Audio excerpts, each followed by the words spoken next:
is already up in order to have enough time to do her preparations before going to school. She spends most of her time in class and barely has time to engage in other social activities. I read it? I read. That is Ephesians 6 and verse 18. And verse 18. Her evenings are occupied with schoolwork.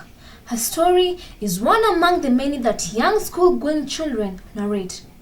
The 844 system has been on the spotlight, especially after the release of the 2011 KCPE results, where some pupils committed suicide due to poor grades. Number 1, Wandoe Albert Kamau. Majority of the primary schools focus so much on academics, discouraging them from dwelling in extra co-curriculum activities. I love painting, but I hardly have time because we have a lot of classwork and we don't have a painting club. Would you love your school to have a painting club? Yes, I would love our school to have a painting club. However, according to one of the key stakeholders in the Ministry of Education, the curricula is not just academic oriented. It has inculcated the extra co-curriculum activities, but the main problem lies in teachers who don't follow school timetables. She gives a classical example of the physical education, commonly known as PE, which is replaced with other subjects. The curriculum is not academic oriented per se, because if you follow the syllabus the way it's supposed to be done, there are all those social activities, there are all those co-curricular activities, but then, now here's the catch.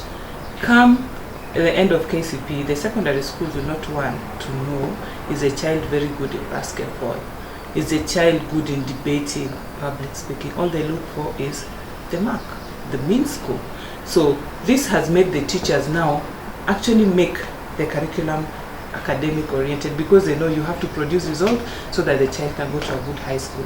Otherwise, you'll be stuck with the child who knows how to play football, maybe who is very good in drama. But if the child gets, for example, less than 250, our system does not really give him much chance of advancing to the next level. So yes, because of that, the teachers have sort of twisted the syllabus to more towards the academic subjects, especially the ones that are examinable. They made timetable like creative arts, PE, but because of the pressure to produce those mean scores, then they simply ignore. You find that in a school, PE time, the maths teacher is there. Creative art is timetable so that when the school inspector, the school quality assurance officers come, they see on your timetable you have creative art, but the children never do anything.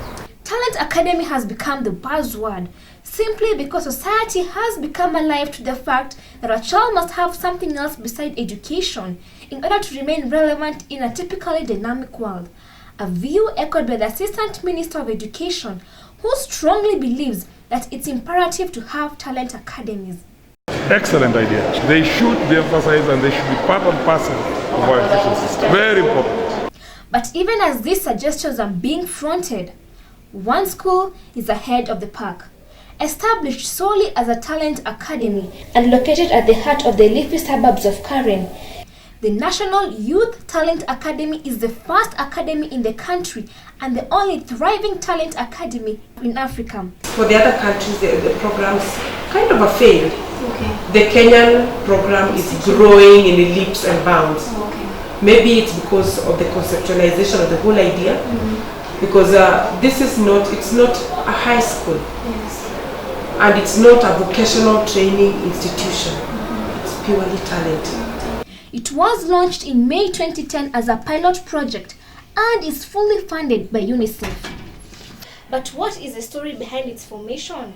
Many. There are so many factors that led to the formation of this institution. If I could start right from the beginning, 2007, when I joined the youth ministry.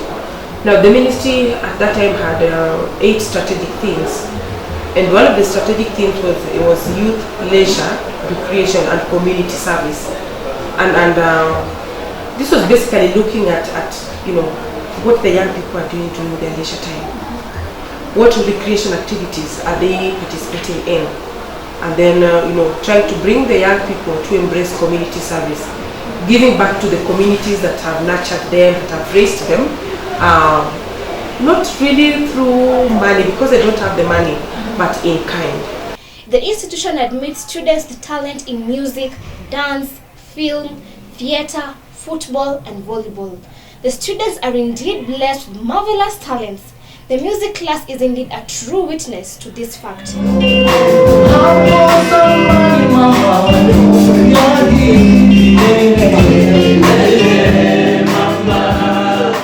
The dance class is also not left out.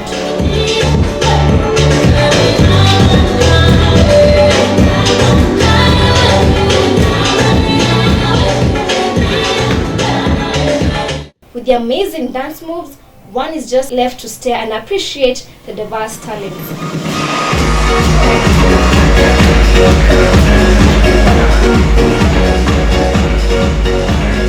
The theatre class had something to show off on their prowess.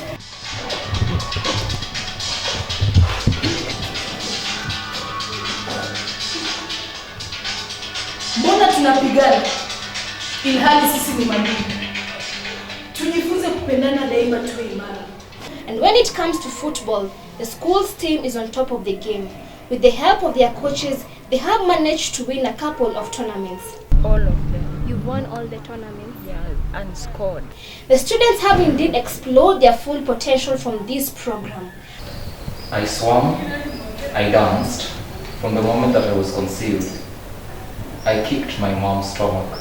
That was movement the first time she felt I was around. When I came out,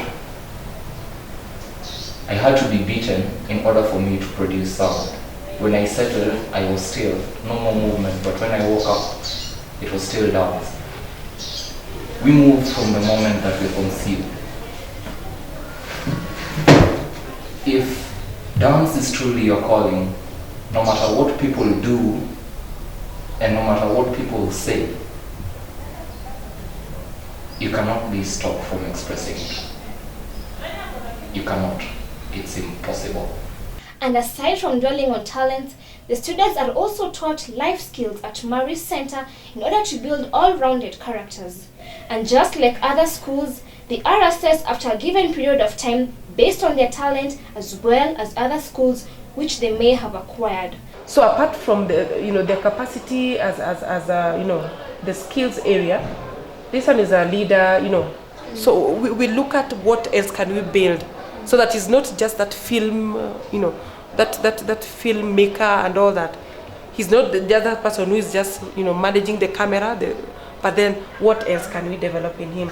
So far, it has produced amazing talented people. Among them include Emily Mariga, a musician by profession, Juve Amonde, a musician who featured on Tasker Project Film 4. This is your time, a man is still a man even after double probation. Selector!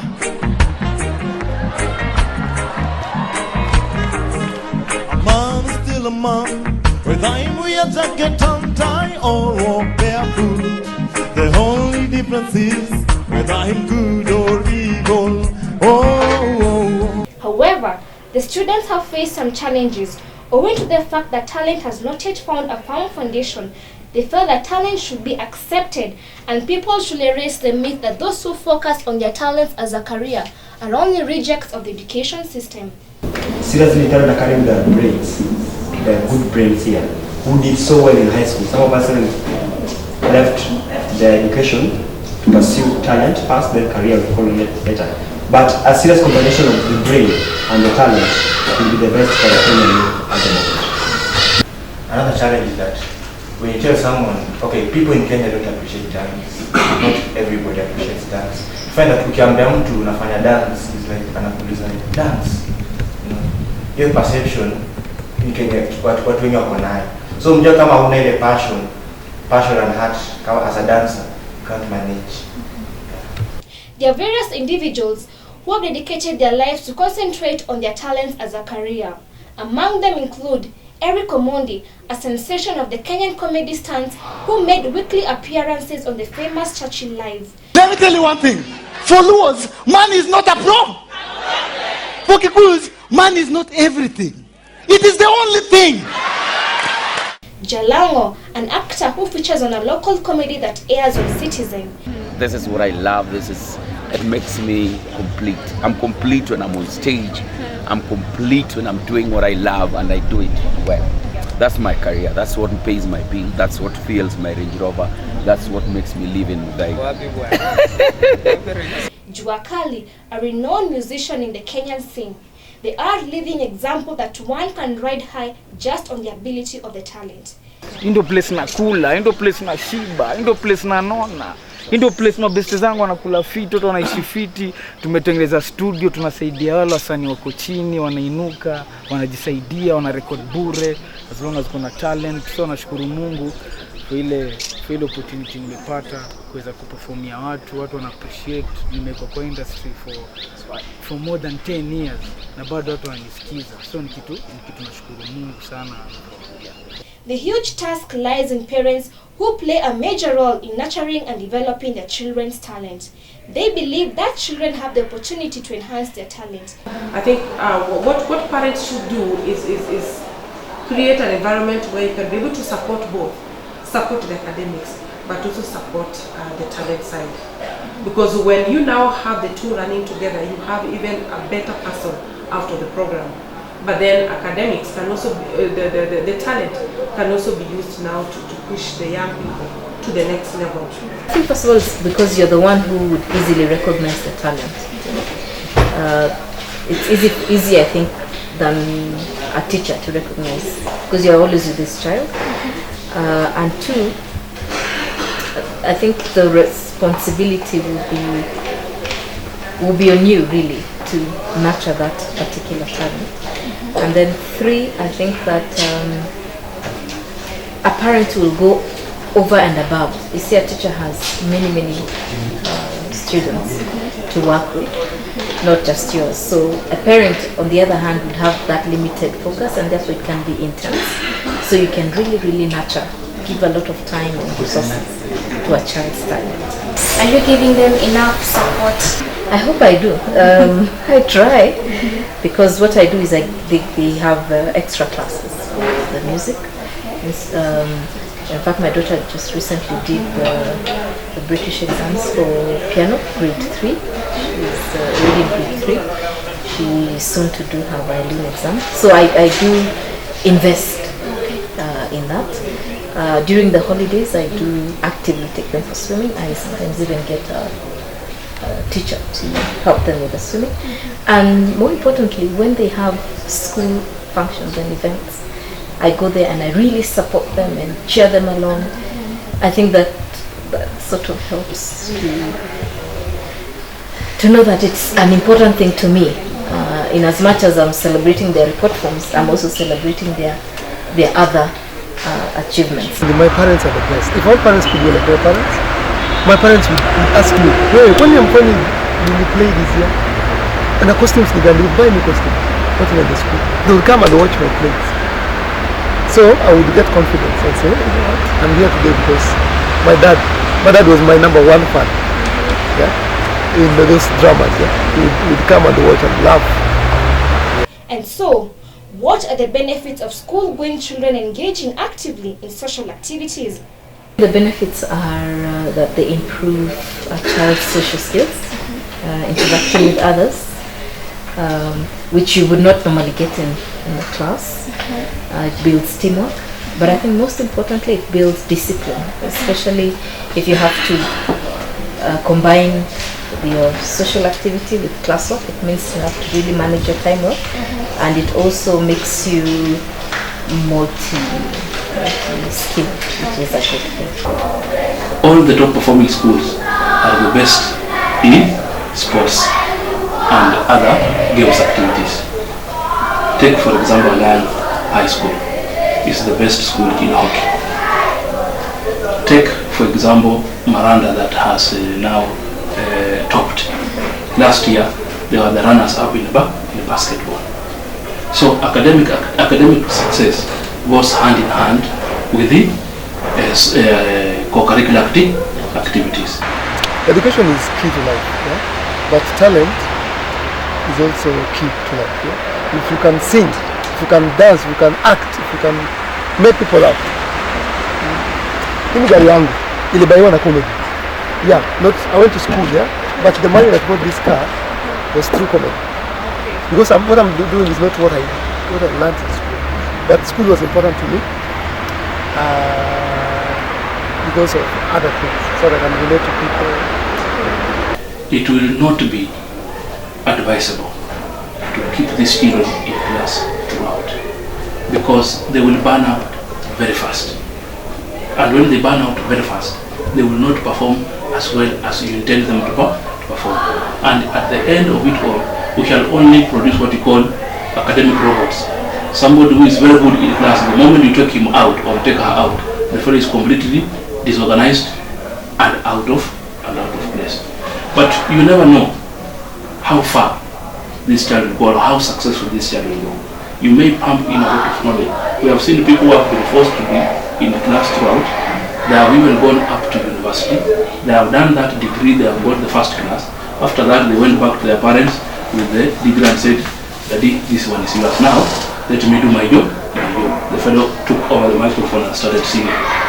So, suppose we develop this and encourage it. We need to encourage this children. And that's why Europe has developed very fast compared to us, because they identify the talent of the child by the time the child is around 12 years old. And as the child is pushed through the academic field, they